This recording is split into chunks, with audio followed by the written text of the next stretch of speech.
Brené Brown's research on vulnerability and courage in men found that the men who reported the highest psychological well-being, relationship satisfaction, and sense of meaning were not the men who never felt or never showed feeling.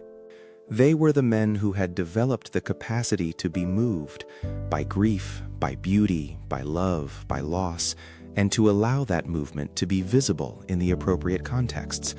This is not about crying in every meeting.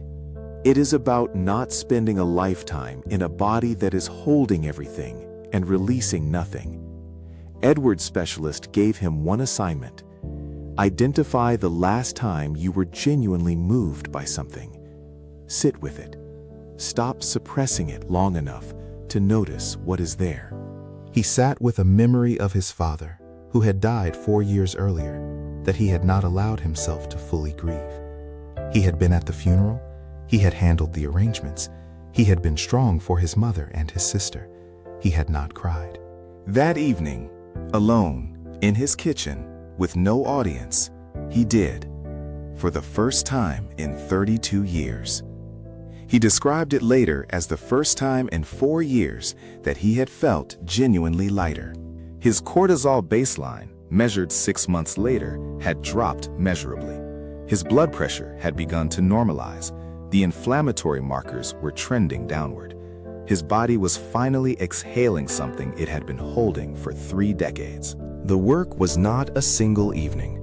Edward continued, privately, slowly, imperfectly. He let music reach him when it tried to.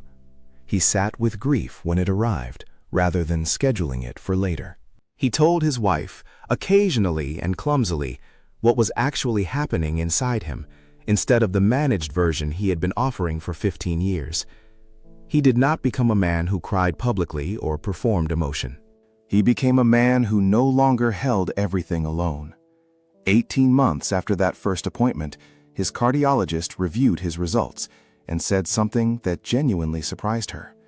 His cardiovascular risk profile had changed significantly, without medication, without dramatic dietary change, without anything other than the slow, uncomfortable work of learning to feel again.